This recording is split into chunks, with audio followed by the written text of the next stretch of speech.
Good morning, students. I hope so. You are doing well. Today, we are going to start a new chapter, Fiber to Fabric.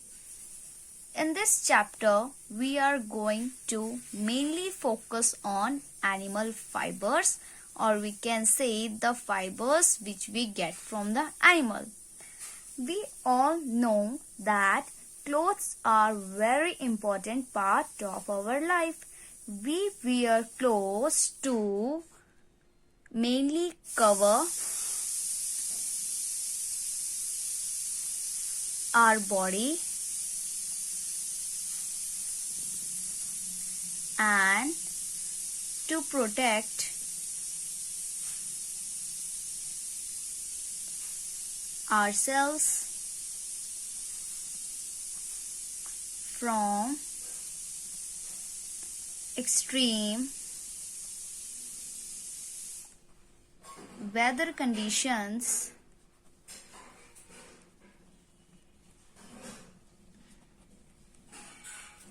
and harmful insects or animals. And we know that the main component of your cloth is your fiber. So, in this chapter, we are going to focus upon the animal fibers, since we get the fiber from both, from the plant also, from the animal also. The fiber which we get from the plant is your cotton, jute, okay, and the fiber which we get from the animals are your silk and wool. So, if anybody asks you that what is animal fiber, the answer is quite simple, that animal fibers are the fibers which we get from the animals, or we can say which we can obtain from the animals. And basically we have silk and wool, cloth, or we can say fiber from the animal. So let's get started to our main topic. First of all, we are going to discuss about the silk.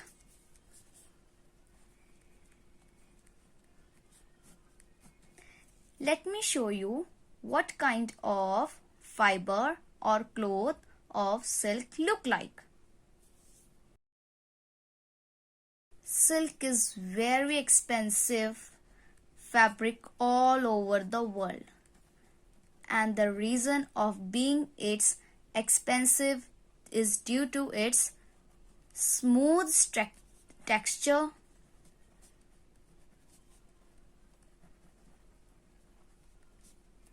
and its shiny look, which is the most important part. Most important, its characteristic that it gives a shiny look to the cloth or appearance. As you can easily see in the figure also, that it has been give a shiny appearance and it is quite attractive to us also. So due to this qualities, this fabric is very expensive in all over the world from the decades. Not for today, it is expensive from the decade also. So, and apart from this also have quality of having strong in nature. This fiber is as strong as thread of a steel. For making the understanding easily, you can consider fiber as a thread. Fiber is as equals to the thread. Okay. So silk is as much strong as the same size of thread of a steel. So the another thing about this is that Silk is mainly produced from the animal, or we can say insect, which is known as silkworm. Let me show you the pic of silkworm. Since I have already told you that silk is very expensive, so that's why this cultivation of silkworm has been done. And the cultivation of silkworm is known as sericulture. So here we can define sericulture as cultivation, or we can say process of cultivation of silkworm to produce silk. Now let's discuss about the process or steps which occur during the process of making silk fiber, or we can say silk thread. So our next subtopic is making of silk fiber. So one by one we are going to focus about the steps involved in the making of silk. Firstly, we need a silkworm for the making of silk fiber. As I have already told you that silk is obtained from the insect known as silkworm. So what will happen? Firstly, the silk moth lays around about 200 to 300 eggs and get dies. After that, these eggs, let me show you some of the eggs here.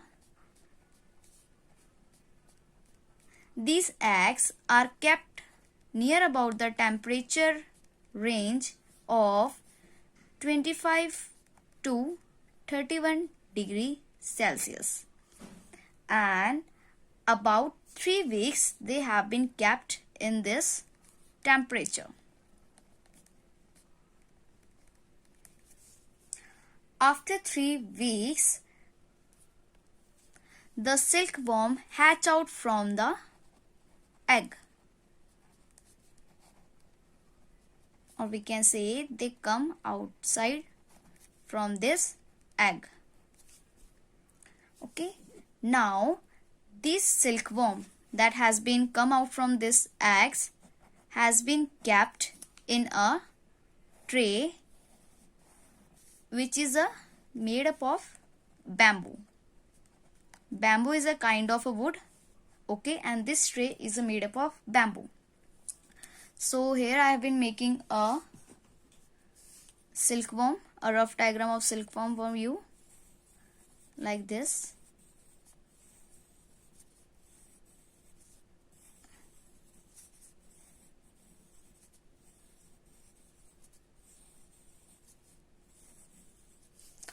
Now we have kept our silkworms in the bamboo tray, and obviously we know that they need something to eat, and for their eating purpose we feed them with a mulberry leaves.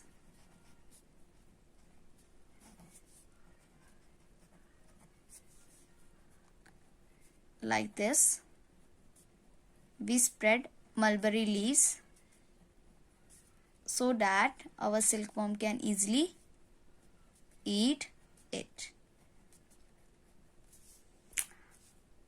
And to protect our silkworm from the attack of flying insect, we cover it with the cotton cloth so as to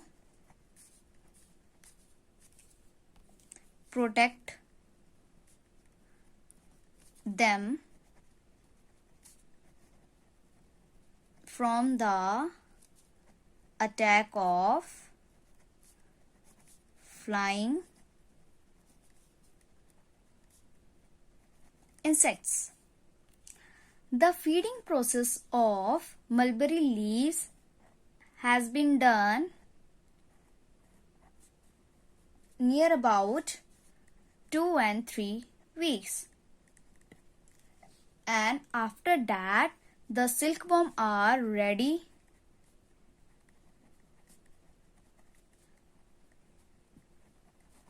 to produce silk. Since they normally produce silk in a liquid form, so we can say here silkworm are ready to produce liquid silk.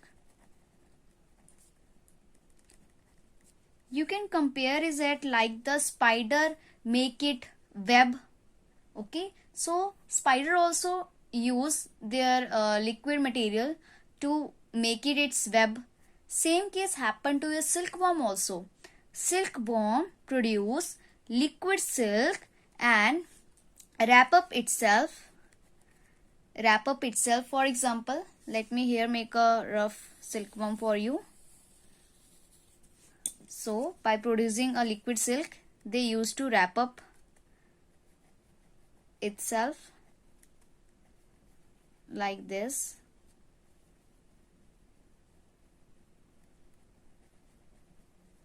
This wrap up structure is known as cocoon. Cocoon. This structure of your silkworm, liquid silkworm, is known as cocoon. After that, one thing more, at this stage your silkworm has been named as pupa. Here we don't use the term silkworm for it. Here we can say silkworm is at the stage of pupa, and here we called it as pupa. Here you can see cocoon also. So here this, as you can see, the body is looking like a shining one, since it is covered with the liquid silk, and we call it as cocoon. So this is the stage of pupa of your silkworm, and this shiny body, or we can say shiny wrap up of the silkworm, is known as cocoon. Now our next step is to extract thread, or we can say silk thread, from the silkworm. So our next step is to extract silk thread. For this purpose, your cocoon has been put in the boiling water so as to kill insect inside it. Yeah, you hear a right thing, that we have to kill the silkworm of cocoon. So here I am making a rough diagram here. Like here we have a boiling pot, and we have place a lot of cocoon here, so that we can boil it easily. Okay, so here we do boiling of this cocoon so that your silkworm get dead.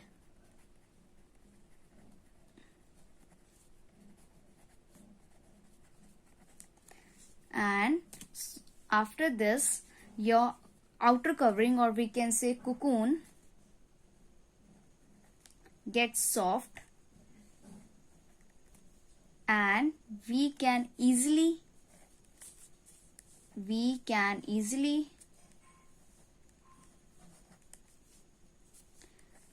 take it from, or we can say remove it from their body. Okay, and after this we are going to reel in a form of your thread.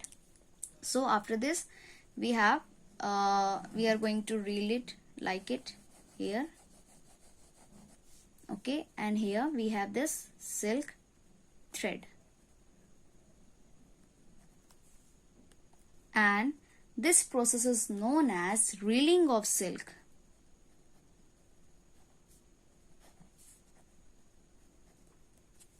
Okay, and after the reeling of silk, what we have to do, as we know, we need a different color of thread. So the next step is that we are giving color to this silk by taking the help of dyeing process, in which we are going to dye the silk in different colors, and after that we can give a different texture also as per our requirement. And after this, as for example, I have colored in a red color thread, blue color one, green color one, okay, and so on. So after this we are going to, taking the help of weaving, we converted it into a cloth, or we can say a beautiful fabric, a beautiful fabric. So this is the all process of the fiber of silk, that how silk fiber has been obtained by a silkworm. Okay, so let me show you one figure also regarding this.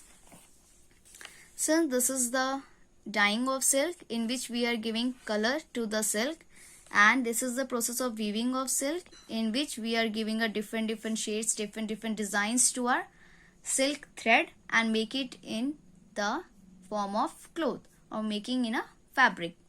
This is all about today. Thank you and have a nice day.